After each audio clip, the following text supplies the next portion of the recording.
મિત્રો નમસ્કાર. આજે આપણે ધોરણ 12 ની અંદર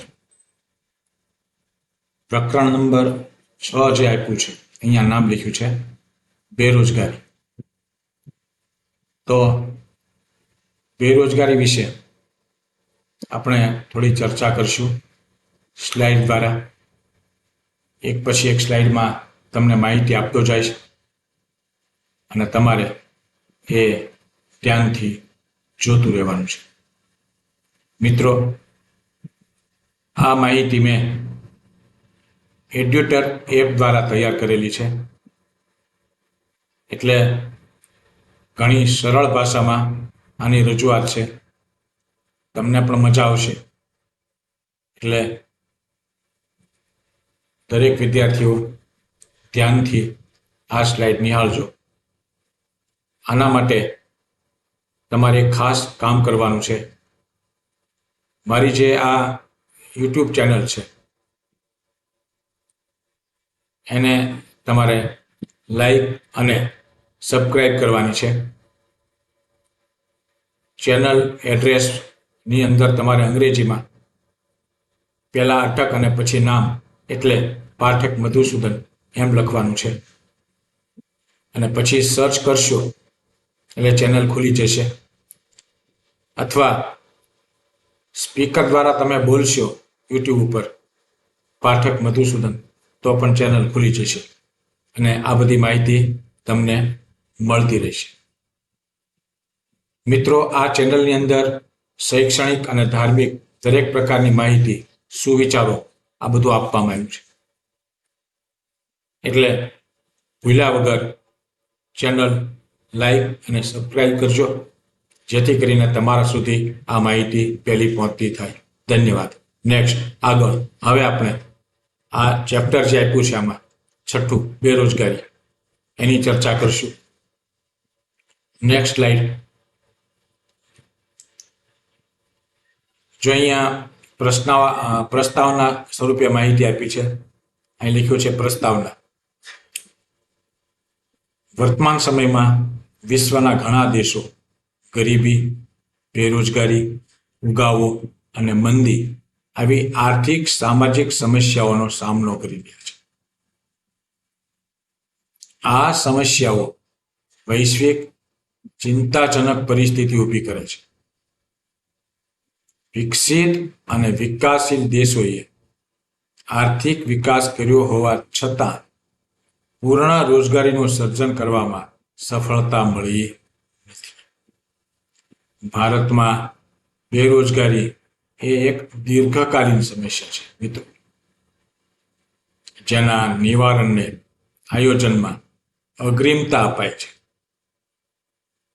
ઉચ્ચ વસ્તી વૃદ્ધિ દર અને અપૂરતા આર્થિક વિકાસને કારણે આપણે ત્યાં એટલે કે ભારતમાં બેરોજગારીની સમસ્યા વધુ ગંભીર બની છે. નેક્સ્ટ,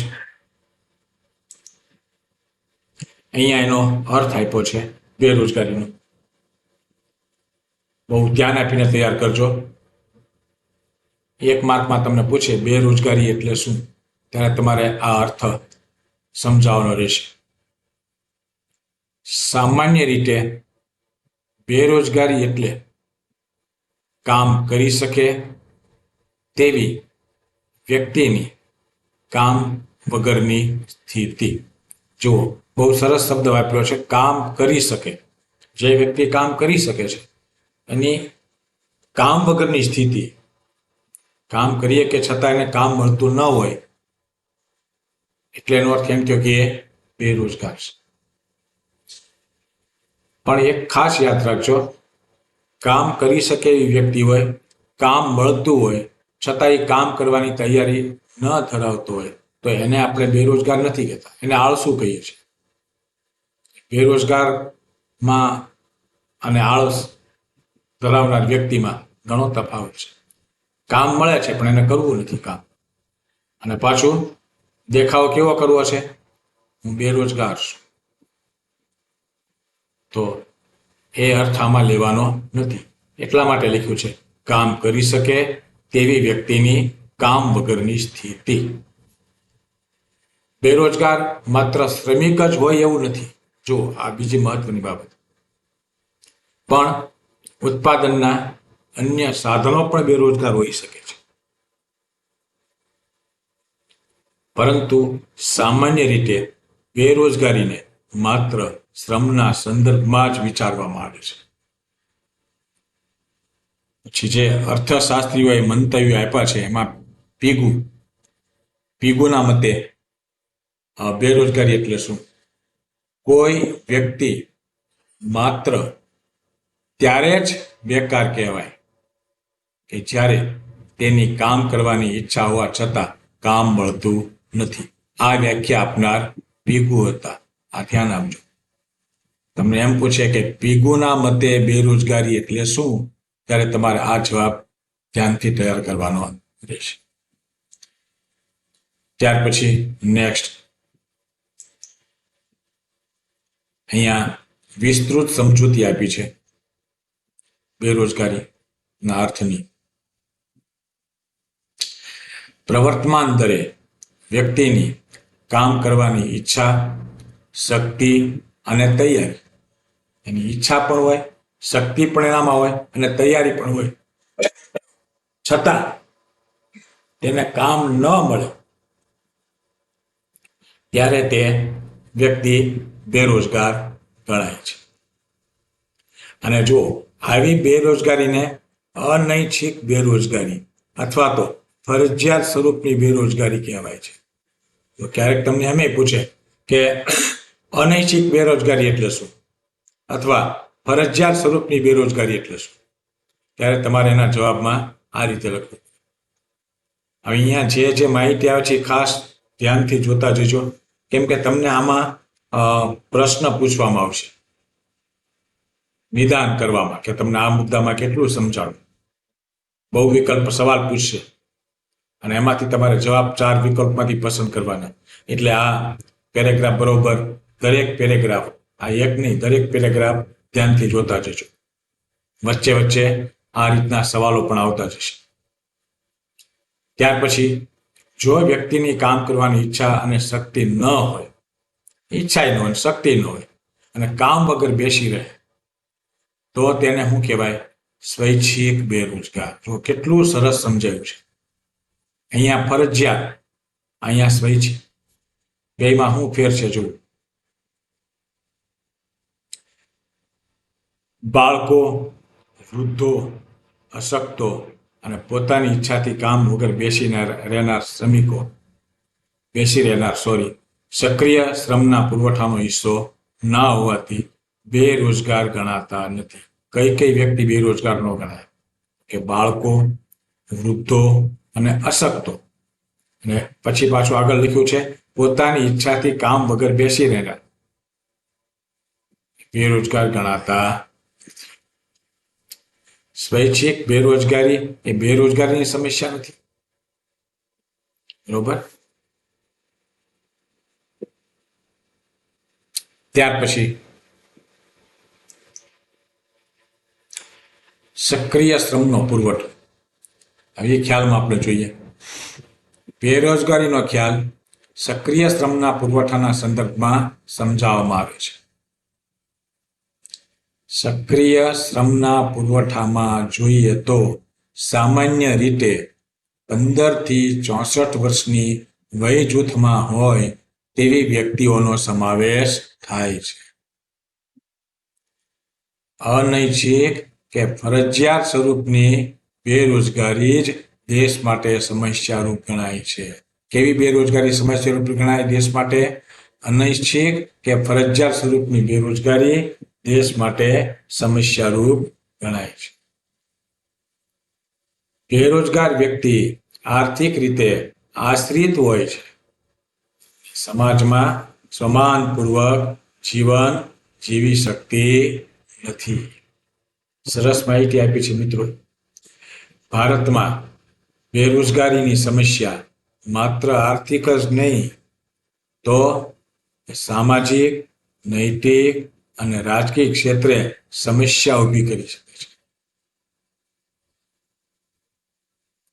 ત્યાર પછી નેક્સ્ટ સ્લાઇડ.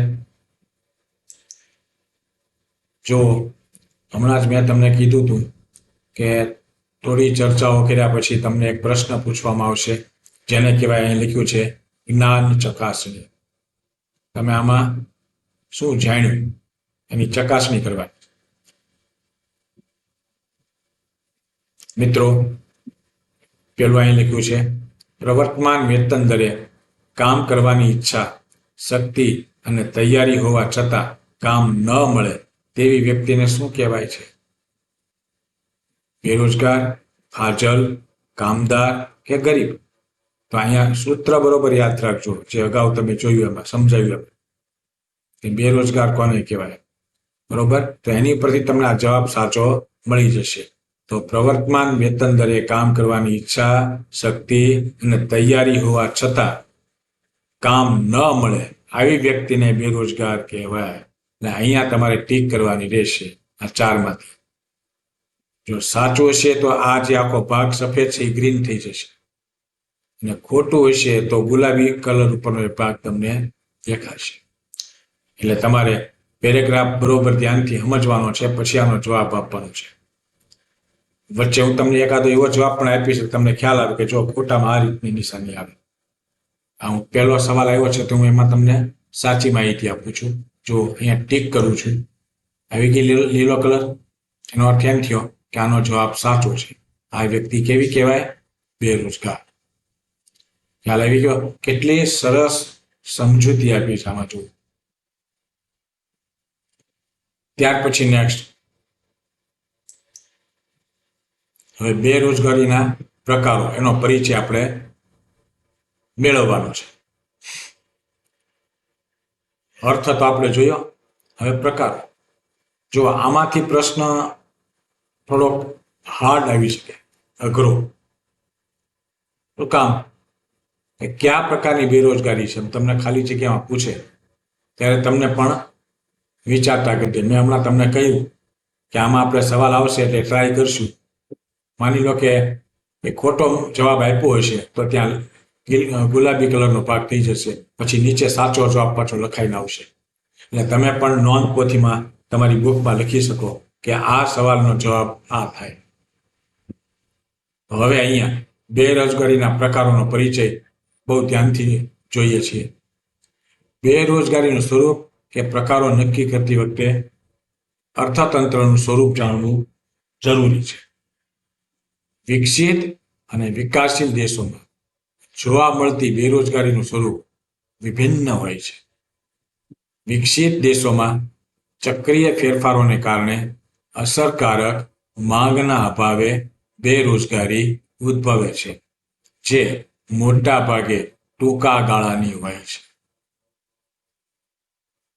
બરોબર?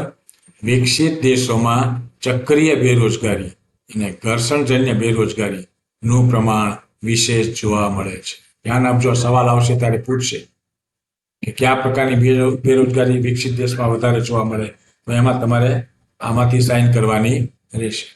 નેક્સ્ટ, વિકાસશીલ દેશોમાં બેરોજગારી. ભારત જેવા વિકાસશીલ દેશોમાં ઊંચા વસ્તી વૃદ્ધિના દરને કારણે શ્રમના પુરવઠામાં ઝડપી વધારો થાય છે. દેશમાં માળખાગત ખામીને કારણે રોજગારીની તકોમાં ધીમા દરે વધારો થાય છે, જેથી બેરોજગારીની સમસ્યા સર્જાય છે. ભારતમાં જોવા મળતી બેરોજગારી જો માળખાગત સ્વરૂપની હોય છે. ભારતમાં કયા પ્રકારની બેરોજગારી વધારે જોવા મળે છે? તો માળખાગત સ્વરૂપ, અને તે લાંબા ગાળા માટેની હોય છે. આ સમસ્યાને આર્થિક, સામાજિક અને રાજકીય માળખામાં યોગ્ય ફેરફાર લાવીને અને આંતરમાળખાકીય સુવિધાનો વિસ્તાર કરીને હલ કરી શકાય છે. ત્યાર પછી નેક્સ્ટ સ્લાઇડ. શ્રી રાજકૃષ્ણ સમિતિ રિપોર્ટ 2011-12. બેરોજગારીનું સ્વરૂપ કે પ્રકારો જાણવા માટે શ્રી રાજકૃષ્ણ સમિતિ રિપોર્ટ 2011-12 એ નીચેના 4 માપદંડો રજૂ કર્યા છે. સમય, આવક, બાકીના 2 પાછળ આપ્યા છે. કયા બે આપ્યા છે? સંમતિ અને ઉત્પાદક. તો આ 4 માપદંડ આમાં તમને જે આપ્યા છે એ રાજકૃષ્ણ સમિતિ રિપોર્ટ ના આધારે લેવામાં આવ્યા છે. આપણે પહેલા બે જોઈએ. સમય. જે વ્યક્તિ કામ કરવાની વૃત્તિ અને શક્તિ ધરાવતી હોય પણ અઠવાડિયામાં 28 કલાક કે તેથી ઓછા કલાક માટે કામ મળે તો તેને તીવ્ર રીતે બેરોજગાર ગણાય. 28 કલાકથી વધારે પરંતુ 42 કલાકથી ઓછા સમય માટે કામ મળતું હોય તો તેની બેરોજગારીની તીવ્રતા ઓછી ગણાય. બરોબર? તો આ સમય પ્રમાણે થયું. પછી આવક. વ્યક્તિને કામમાંથી એટલી ઓછી આવક મળતી હોય કે જેથી તેની ગરીબી દૂર ન થઈ શકે તો તે આવકની દ્રષ્ટિએ બેરોજગાર ગણાય છે. મિત્રો, ભારતમાં ગ્રામીણ વિસ્તારમાં આવી બેરોજગારી વિશેષ પ્રમાણમાં જોવા મળે છે. તો અહીંયા સમય અને આવકની માહિતી જોઈ. હવે પાછળના ભાગમાં સંમતિ અને ઉત્પાદકતા એના આધારે જોઈએ. હવે જે વ્યક્તિ સંમતિમાં જોઈએ, વ્યક્તિ જે કામ કરવા માટેની લાયકાત ધરાવતો હોય પરંતુ તે લાયકાત પ્રમાણેનું કામ તેને મળતું ન હોય તેવા સંજોગોમાં જોજો તેને પોતાની લાયકાત કરતાં ઓછી લાયકાતવાળું અન્ય પ્રકારનું કામ સ્વીકારવું પડે છે. તો આ પ્રકારની કામથી તેને ઓછી આવક પ્રાપ્ત થતી હોવાથી એને કેવો બેકાર કહેવાય? અર્ધ બેરોજગાર કહેવાય છે. ઉદાહરણ આપ્યું છે, જુઓ, સરસ રીતે સમજાવ્યું છે. ક્યાંય જવું પડે એમ જ નથી માહિતી મેળવવા. દાખલા તરીકે CA ની ડિગ્રી મેળવેલ વ્યક્તિએ ક્લાર્ક તરીકે કામ કરવું પડે. જુઓ, CA ચાર્ટર્ડ એકાઉન્ટન્ટ હોય, એને ડિગ્રી મળી હોય છતાં એને ક્યાં કામ કરવા જવું પડે? ક્લાર્ક તરીકે. એની સંમતિ છે કે હું આ કામ કરું. તો આવી જે બેરોજગારી છે એને અર્ધ બેરોજગાર કહેવામાં આવે છે. આવા બેરોજગારને અર્ધ બેરોજગાર કહેવાય છે. સંમતિની વાત થઈ. અને છેલ્લે ઉત્પાદકતા. શ્રમિકની વાસ્તવિક ઉત્પાદકતા જે હોય તેના કરતાં તે વ્યક્તિ હાલ ઓછી ઉત્પાદકતાએ કામ કરતો હોય તો ઉત્પાદન તેની શક્તિ કે ઉત્પાદક કરતાં ઓછું હોય છે.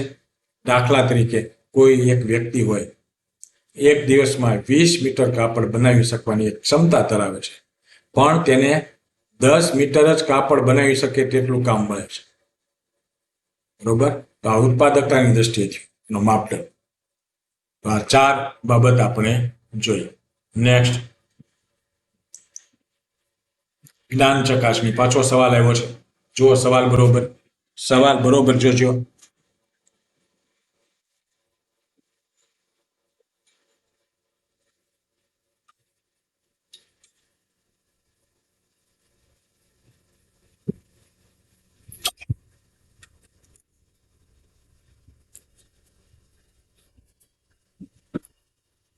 જ્ઞાન ચકાસણી માટેનો સવાલ બરોબર જોઈજો.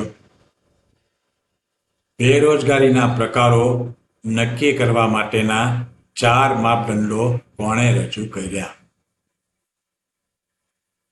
રાજકૃષ્ણ સમિતિ, કેઇન્સ, રોડાન કે પછી મહાલનોબિસ? તો મિત્રો, તાજી જ માહિતી હમણાં જોઈ છે એટલે આ તમને યાદ રહેવું જ જોઈએ. તો આમાં રાજકૃષ્ણ સમિતિ આવશે. બરોબર? અહીંયા ટીક કરશું એટલે ગ્રીન ભાગ થઈ જશે. બરોબર? તો આ જવાબ સાચો છે. કદાચ માની લો કે ઉતાવળમાં ખોટો જવાબ આપ્યો હોય તો ત્યાં પાછો ગુલાબી અથવા તો કથ્થાઈ ભાગ થઈ જશે. તો જવાબ તમે ખોટો આપ્યો છે, પછી નીચે પાછો સાચો જવાબ અહીં લખેલો આવશે. આપણે એ પણ ટ્રાય કરશું એટલે ખ્યાલ આવે કે જો ખોટો જવાબ આપ્યો તો આવી રીતે આપણે સુધારો કરવાનો કહે છે. આમાં ટ્રાય કરવી હતી પણ તમને કહી દીધો આ પણ જવાબ. ત્યાર પછી નેક્સ્ટ સ્લાઇડ. જો અહીંયા એની પછીનો પ્રકાર આવ્યો સંપૂર્ણ બેરોજગારી. એનો અર્થ આપ્યો છે. જો જે વ્યક્તિઓ પ્રવર્તમાન વેતનના દરે રોજગારી મેળવવા માંગે છે અને જરૂરી લાયકાત પણ ધરાવે છે, પરંતુ તેમને બિલકુલ રોજગારી ના મળતી હોય તો તેઓ સંપૂર્ણ બેરોજગાર એટલે કે ખુલ્લા બેરોજગાર કહેવાય છે. સામાન્ય રીતે જે દેશમાં શ્રમનો પુરવઠો ઝડપથી વધતો હોય અને શહેરીકરણની પ્રક્રિયા પણ ઝડપી હોય ત્યાં આવી સંપૂર્ણ બેરોજગારીનો વૃદ્ધિ દર જોવા મળે છે, ઊંચો વૃદ્ધિ દર. આ પ્રકારની બેરોજગારી મોટા ભાગે ગામડા કરતા ક્યાં વધારે જોવા મળે છે? શહેરોમાં. બરોબર, એમાં વધારે જોવા મળે છે. સંપૂર્ણ બેરોજગારીની વાત મિત્રો આપણે કરીએ છીએ.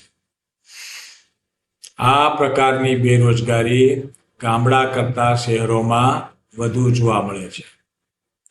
મોટા ભાગના ખુલ્લા બેરોજગારો ગામડામાંથી શહેરોમાં કામની શોધમાં આવેલા વ્યક્તિઓ હોય છે. સરસ માહિતી કરી જો. ત્યાર પછી નેક્સ્ટ એની લાક્ષણિકતા. શાના પરથી આપણે નક્કી કરીએ કે આ સંપૂર્ણ બેરોજગાર છે? તો જો પહેલો પોઈન્ટ આપ્યો છે, એમાં લખ્યું છે સંપૂર્ણ બેરોજગારીનો ભોગ સામાન્ય રીતે શિક્ષિતો અને તાલીમ વગરના વ્યક્તિઓ વધુ બનતા હોય છે. સંપૂર્ણ બેરોજગાર વ્યક્તિઓ કામ કરી શકે તેમ હોવા છતાં કામ મેળવી શકતા નથી, પરંતુ વસ્તુનો વપરાશ અને ખર્ચ તો કરતા જ હોય છે અને તેથી તેઓ બોજારૂપ બને છે અને ઉત્પાદકતા ઘટવાનું કારણ પણ બને છે. સામાન્ય રીતે મિત્રો જોઈએ તો સંપૂર્ણ બેરોજગારીનું પ્રમાણ છે, છેલ્લે નીચે આપ્યું છે, 15 થી 25 વર્ષની વય જૂથની વ્યક્તિમાં વધુ જોવા મળે છે. પાછા પેલા સવાલો આવશે, ધ્યાન આપજો. બરોબર, એટલે તમને ખ્યાલ આવે કે મેં સાચો જવાબ આપ્યો છે ખોટો. કદાચ માની લો કે ખોટો જવાબ આપ્યો છે, આપણે ટ્રાય કરશું 1-2 માં, તો ત્યાં સાચો જવાબ કયો છે એ પણ તમને લખાઈને આવશે, એટલે ખ્યાલ આવે કે આનો જવાબ આ આવે છે. નેક્સ્ટ, સંપૂર્ણ બેરોજગારી માપનની પદ્ધતિઓ. 3 પદ્ધતિઓ પ્રચલિત છે. અહીંયા 3 પદ્ધતિ આપી છે, 1, 2 અને 3 નંબરમાં. રોજગાર વિનિમય કેન્દ્રમાં થયેલા નોંધણી દ્વારા, શ્રમના પુરવઠાના સેમ્પલ સર્વે દ્વારા અને વસ્તી ગણતરીના આંકડા દ્વારા. આ 3 રીતે સંપૂર્ણ બેરોજગારી માપી શકાય છે. 3 પદ્ધતિ આમાં આપી છે. સ્લાઇડ 2-3 વખત જોજો એટલે તમને એ યાદ રહી જશે. તો પહેલું આપણે જોઈએ રોજગાર વિનિમય કેન્દ્રમાં થયેલી નોંધણી દ્વારા.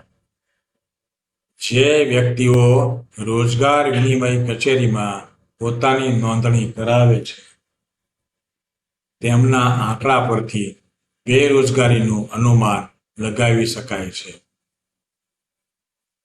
બરોબર, રોજગાર વિનિમય કચેરી એમાં નામ નોંધણી કરાવી પડે, એમાં લખવું પડે 10 પાસ 12 પાસ એવું. જ્યારે તમે નોંધણી કરવા જાઓ ત્યારે પછી તમને એ લાયક કાંઈક હોય જગ્યાઓ તો તમને ઘરે માહિતી મોકલે આ રોજગાર વિનિમય કચેરી. એમાં આંકડાકીય માહિતીના આધારે અનુમાન લગાવી શકાય કે બેરોજગારીનું પ્રમાણ કેટલું છે અને શ્રમના પુરવઠાના સેમ્પલ દ્વારા પણ માપી શકાય. રાષ્ટ્રીય નમૂના સર્વેક્ષણ સંસ્થા NSSO એના દ્વારા સમયાંતરે કરવામાં આવતા સર્વેક્ષણો દ્વારા શ્રમ પુરવઠા અને બેરોજગારીના આંકડા મેળવી શકાય છે અને વસ્તી ગણતરી દ્વારા આ માહિતી જાણી શકાય છે. આપણે પૂછે ને કેટલા કામ કરો છો ને કેટલા ઘરે બેહો છો, વસ્તી ગણતરી એના દ્વારા પણ આ માહિતી જાણી શકાય છે.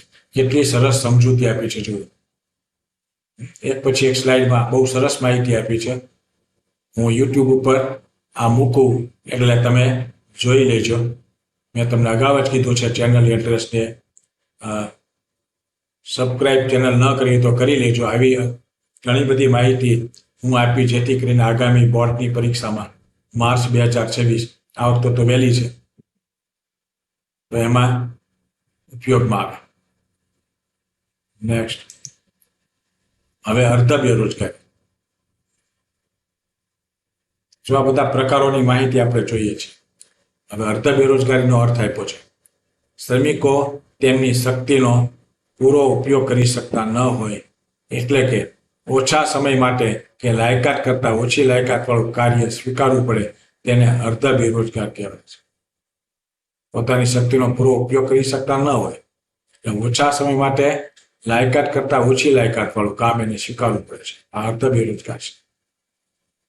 શ્રમિક દિવસના જેટલા કલાક અથવા વર્ષના જેટલા દિવસ કામ કરવાની વૃત્તિ અને શક્તિ ધરાવતો હોય તેના કરતાં ઓછા કલાક કે દિવસનું કામ મળે તો પણ એ અર્ધ બેરોજગાર કહેવાય. ઉદાહરણ આપ્યું છે આમાં જુઓ, એક કારખાનામાં કે ખેતરમાં શ્રમિકને 8 કલાકને બદલે માત્ર 5 કલાક કામ મળતું હોય તો એ આની અંદર આવી શકે, અર્ધ બેરોજગાર. સમજાય ગયું મિત્રો? ત્યાર પછી નેક્સ્ટ સ્લાઇડ.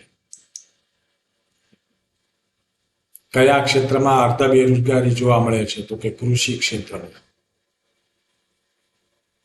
ભારતના ગ્રામ્ય વિસ્તારમાં ખેતી ક્ષેત્રે જોવા મળતી મોસમી બેરોજગારી પણ અર્ધ બેરોજગારીનો જ એક પ્રકાર છે.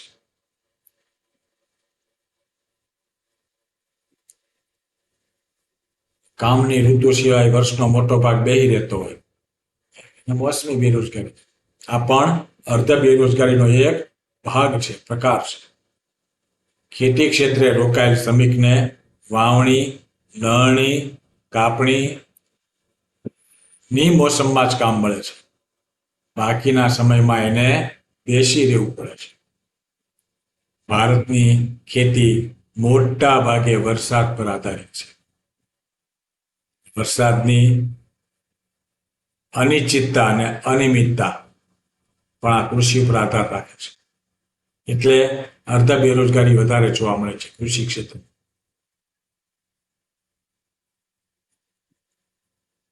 સિંચાઈની સગવડ મર્યાદિત હોવાથી ખેતી ક્ષેત્રે આવી મોસમી સ્વરૂપની બેરોજગારી વિશેષ જોવા મળે છે. નેક્સ્ટ, અર્ધ બેરોજગારી લાયકાતનો અભાવ. કેટલીક શિક્ષિત જે વ્યક્તિ છે તેમની લાયકાત કે ડિગ્રી પ્રમાણે કામ ના મળતા એને ઉતરતી કક્ષાનું કામ કરવું પડે છે, સ્વીકારવું પડે છે. એને અર્ધ બેરોજગાર કહેવાય છે. ડિગ્રી પ્રમાણે કામ ન મળે એટલે એ ઉતરતી કક્ષાનું કામ એને સ્વીકારવું પડે.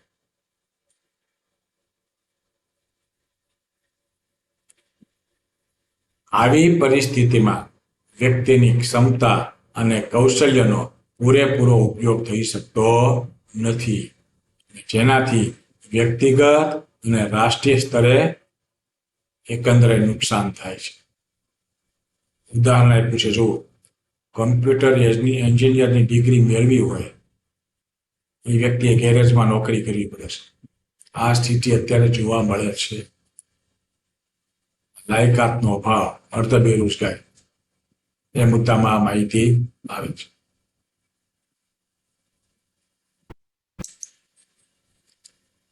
પાછો જ્ઞાન ચકાસણીનો પ્રશ્ન આવ્યો છે. શ્રમિકો તેમની શક્તિનો પૂરો ઉપયોગ કરી શકતા ન હોય, એટલે કે ઓછા સમય માટે કે લાયકાત કરતાં ઓછી લાયકાત વાળું કાર્ય સ્વીકારવું પડે તો તે કયા પ્રકારનો બેરોજગાર ગણાય? જો આમાં હવે તમને આવડી જવું જોઈએ. સંપૂર્ણ બેરોજગાર, અર્ધ બેરોજગાર, પ્રચ્છન્ન બેરોજગાર કે ચક્રીય બેરોજગાર?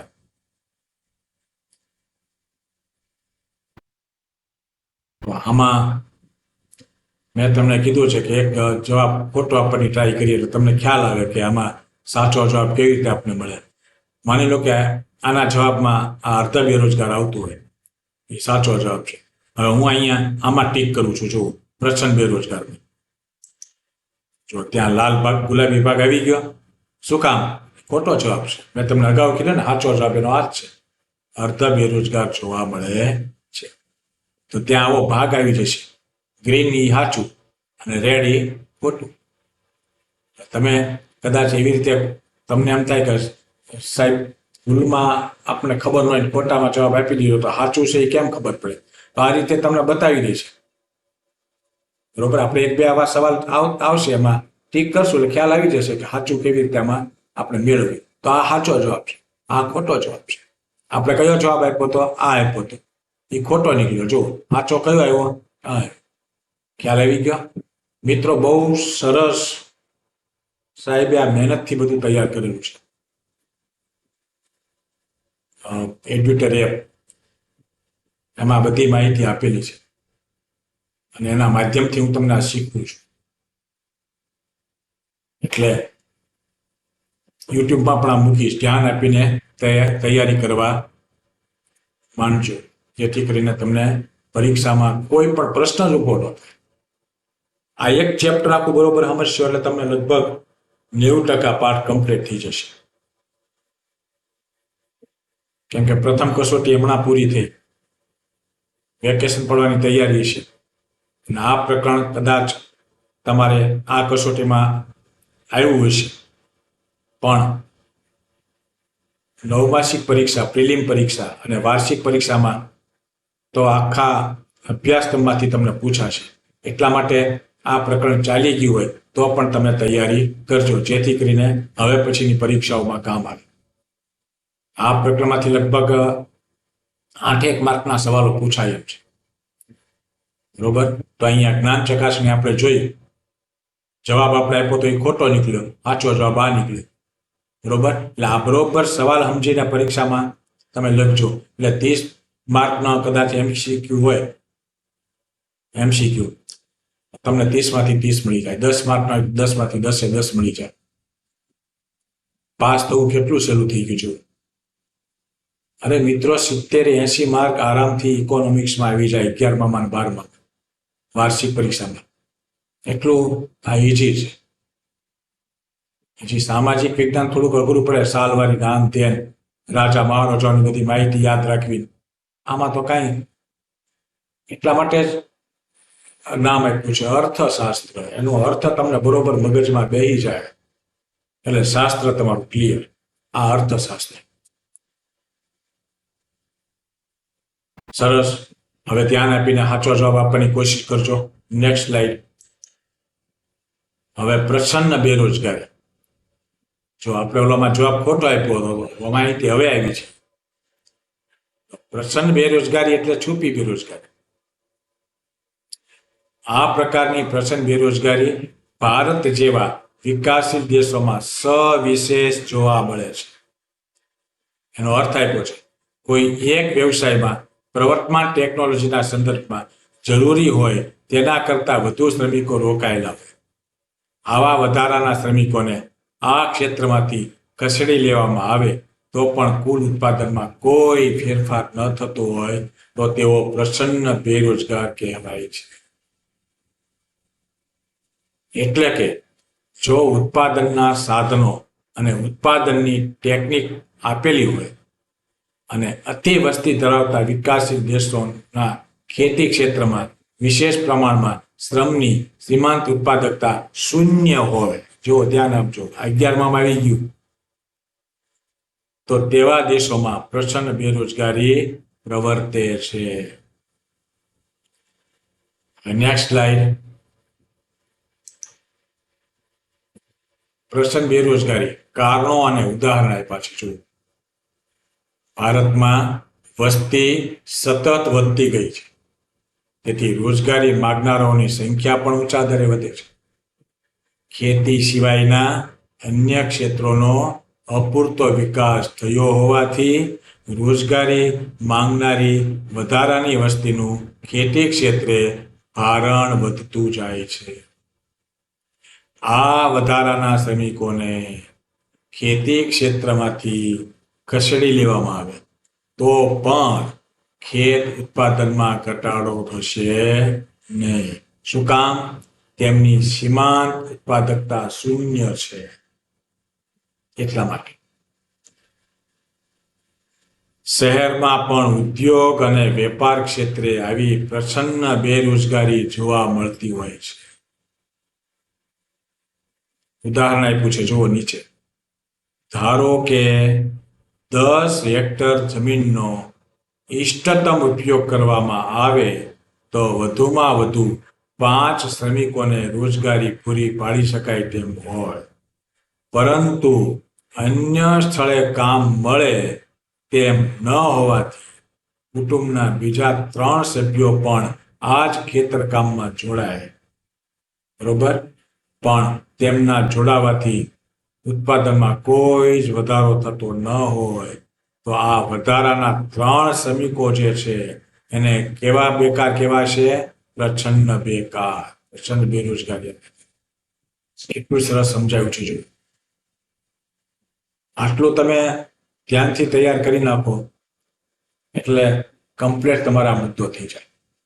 એટલા માટે હજી ફરી વખત કહું છું, આ સ્લાઇડ 2-3 વખત જોજો.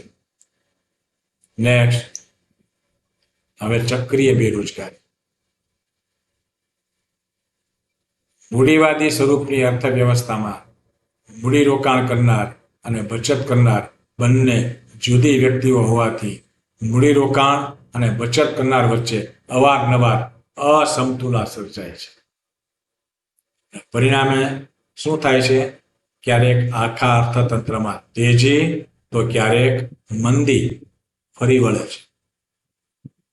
તેજીની સ્થિતિમાં રોજગારી વગેરે વધવાનું વલણ હોય છે અને મંદીનું વાતાવરણ સર્જાય ત્યારે ચીજવસ્તુ અને સેવાની માંગમાં ઘટાડો થાય છે. પરિણામે અસરકારક માંગના અભાવના કારણે ઉદ્યોગોએ ઉત્પાદન ઘટાડવું પડે અથવા એકમો બંધ કરવા પડે. ચક્રીય બેરોજગારી છે ને? સરળ માહિતી જુઓ. ત્યાર પછી નેક્સ્ટ, ચક્રીય બેરોજગારી, એના કારણો અને ઉદાહરણો. દરેકની માહિતી આ રીતે વિગતવાર આપી છે મિત્રો. ઉત્પાદન કરતા ઘણા બધા શ્રમિકોને કામ પરથી છૂટા કરવામાં આવે છે. આમ અહીં મંદી બેરોજગારીનું કારણ બને છે, કામમાંથી છૂટા કરીને. હીરા ઘસવાનો ઉદ્યોગ જે છે એમાં ઘણા કામ કરતા હોય, ઘણા એમ કે ને મંદી છે આ વખતે, તો એ બાબત અહીં લાગુ પડે છે. આ બેરોજગારીને ચક્રીય બેરોજગારી કે મંદીજન્ય બેરોજગારી કે વેપાર ચક્રીય બેરોજગારી તરીકે ઓળખવામાં આવે છે. ઈસવીસન 1929-30 અમેરિકામાં જે મહામંદી આવેલી, સાલ યાદ રાખજો, એની અસર વિશ્વના ઘણા બધા દેશોમાં જોવા મળી. આ મંદીને વિશ્વ મહામંદી તરીકે ઓળખવામાં આવે છે. જો ઘાટા અક્ષરે બતાવ્યું છે. વર્તમાન સમયમાં પણ ક્યારેક અમેરિકા, ઇંગ્લેન્ડ જેવા વિકસિત દેશોમાં આવી બેરોજગારી સર્જાય છે. ભારતમાં પણ મૂડીવાદી સ્વરૂપના બજારનું અસ્તિત્વ હોવાથી અવારનવાર આવી ચક્રીય બેરોજગારી ઉદ્ભવતી જોવા મળે છે. ઉદાહરણ આપ્યું છે, જો હીરા ઉદ્યોગ ક્ષેત્રમાં મેં તમને વાત કરી ને, ક્યારેક આ સ્વરૂપની બેરોજગારી ઉદ્ભવતી જોવા મળે છે. નેક્સ્ટ, ચક્રીય બેરોજગારીનું નિવારણ. એમાં શું છે જુઓ. ચક્રીય બેરોજગારીની સમસ્યા હલ કરવા માટે રાજ્ય ઉત્પાદકીય કે વિકાસલક્ષી કાર્યોમાં મૂડીરોકાણ વધારો કરીને વધુને વધુ લોકોને રોજગારી પૂરી પાડીને તેમની આવકમાં વધારો થાય એવા પ્રયાસો કરવા જોઈએ. આમ કરવાથી શું બનશે? લોકોની આવક વધતા માંગમાં વધારો થશે અને ઉત્પાદન વધશે. ઉત્પાદન વધતા રોજગારી પણ વધશે અને પરિણામે ચક્રીય બેરોજગારીની જે સમસ્યા છે એ ધીમે ધીમે હળવી થતી જશે. અહીં આ માહિતી આપણે પૂરી કરી. ચક્રીય બેરોજગારી નિવારણ. નેક્સ્ટ, જ્ઞાન ચકાસણી. ફરી પાછો સવાલ આવ્યો છે. અસરકારક માંગના અભાવે કયા પ્રકારની બેરોજગારી સર્જાય છે? ઘર્ષણજન્ય, મોસમી, પ્રચ્છન્ન કે ચક્રીય?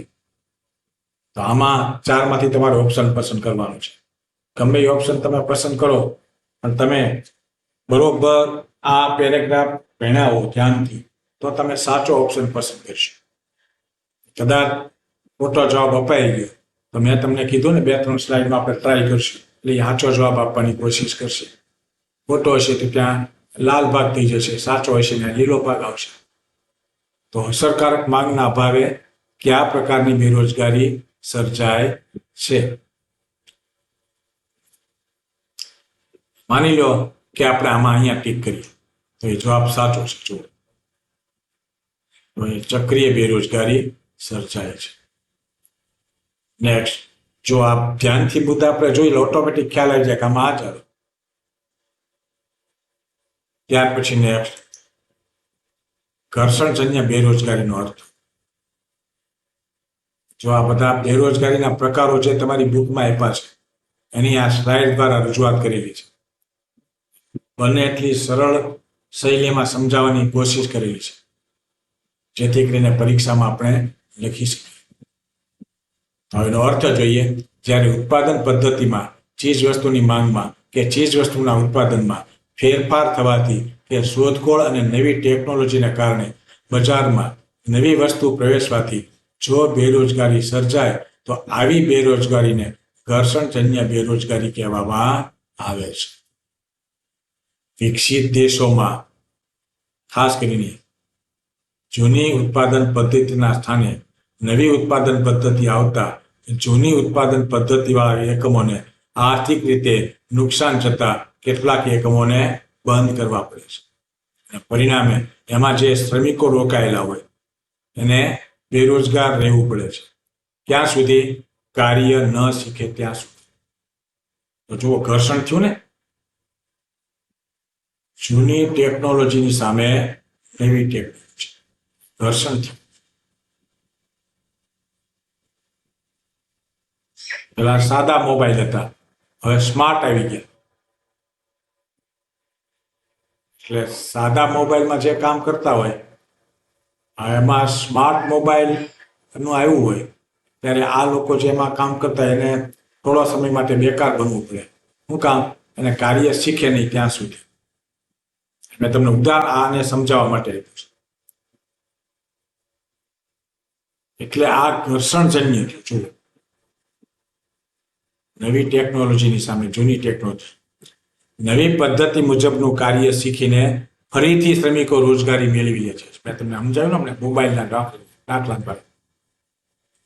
એટલે કે આ સ્વરૂપની બેરોજગારી ટૂંકા ગાળા માટેની હોય છે. જઈ ગયો આખી માહિતી. નેક્સ્ટ, એના ઉદાહરણ આપ્યા છે. જો અહીંયા સાદા મોબાઈલ અને સ્માર્ટ મોબાઈલ, હમણાં મેં તમને આની પહેલા જ સમજૂતીમાં કીધું હતું ને. આ બધા ઉદાહરણો છે એ ખાસ જોઈ લેજો આ સ્લાઇડમાં. નેક્સ્ટ પ્રશ્ન, જ્ઞાન ચકાસણી. ફરજિયાત સ્વરૂપની બેરોજગારીનો વિચાર કયા શ્રમના પુરવઠાના સંદર્ભમાં કરવામાં આવે છે? નિષ્ક્રિય, બાળકો, સક્રિય કે વૃદ્ધો? ફરજિયાત સ્વરૂપની બેરોજગારીનો વિચાર.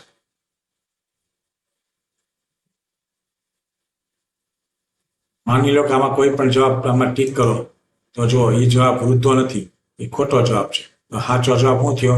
સક્રિય આવશે. ફરજિયાત સ્વરૂપની બેરોજગારીનો વિચાર કયા શ્રમના પુરવઠાના સંદર્ભમાં કરવા? સક્રિય. બરોબર. તો એ રીતે તમારે તૈયારી કરવાની રહેશે. એટલા માટે મેં તમને આ કલર બતાવી દીધા છે. તમને એમ થાય કે સાહેબ આપણે કદાચ ખોટો જવાબ હોય તો સાચો કેમ ખબર પડે? તો ગ્રીન કલરમાં જે આપ્યો છે સાચો છે. 1-2 સ્લાઇડ આપણે એવી એટલા માટે જોઈ લીધી કે તમને ખ્યાલ આવે કે આ રીતે આપણે એમાં પછી તમારે નોટબુકમાં લખી લેવાનો આખો આ સવાલ. પછી સાચો જવાબ કયો છે એનો? તો કે આ છે. આપણે કયો જવાબ આપ્યો તો આ આપ્યો હતો, એ ખોટો હતો. બરોબર. એટલે તરત તમને ખ્યાલ આવી જાય. પરીક્ષામાં પૂછાણા સવાલ ત્યારે તમને લાઈટ થાય કે આપણે સ્લાઇડમાં જોયું હતું સાહેબે જે બતાવી હતી એમાં યુટ્યુબ ઉપર, એમાં આ રીતના જવાબ સાહેબે ટીક કરી હતી એટલે ખોટો આવતો હતો. પણ ઉપરના ભાગમાં પાછો સક્રિય ગ્રીન ભાગ આવતો હતો. તો સાચો જવાબ તો સક્રિય છે. ત્યાં તમે ભૂલ કરો નહીં. અને તમે માર્ક લઈ શકો. ધન્યવાદ. આગળ પાછી જ્ઞાન ચકાસણી આવી. ભારતમાં મૂડીની અછત અને શ્રમની છત હોવા છતાં કયા પ્રકારની ઉત્પાદન પદ્ધતિ બેરોજગારીમાં વધારો કરે છે? મૂડીની અછત અને શ્રમની છત હોવા છતાં કયા પ્રકારની ઉત્પાદન પદ્ધતિ? તો એમાં આવશે મૂડી પ્રધાન.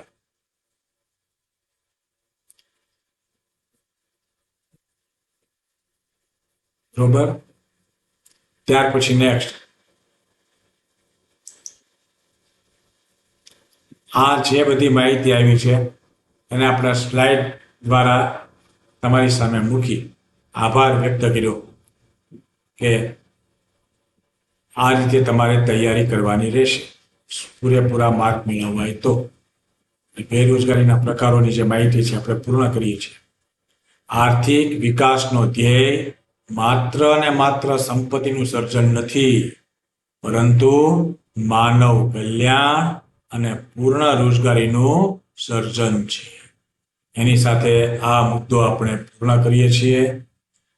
ધન્યવાદ મિત્રો. અવારનવાર આ માહિતી જોતા રહેજો. યુટ્યુબમાં બધા જ તમારા પ્રકરણના વિડીયો મૂકી દઈશ. જે મેઇન બાબત છે પરીક્ષાલક્ષી એની ઉપર આપણે વધારે ભાર આપશું એટલે તમને એમાં સમજાય. મેં તમને શરૂઆતમાં પણ કીધું હતું કે આ યુટ્યુબ ચેનલ લાઈક કરજો અને સાથે સબસ્ક્રાઇબ કરજો. તમારા બીજા મિત્રોને પહોંચાડજો એટલે એને પણ આ માહિતી ઘેર બેઠા પ્રાપ્ત થાય. સ્માર્ટ બોર્ડની સગવડતા સ્કૂલમાં હોય, કોમ્પ્યુટર લેપટોપની સગવડતા સ્કૂલમાં હોય, ઘરે કદાચ સગવડતા ન હોય તો હાથવગું સાધન મોબાઈલ છે, એમાં યુટ્યુબ ખોલો એટલે આ માહિતી તમને મળી રહેશે. આટલું સરળ છે. ધન્યવાદ. તૈયારી કરતા રહેજો.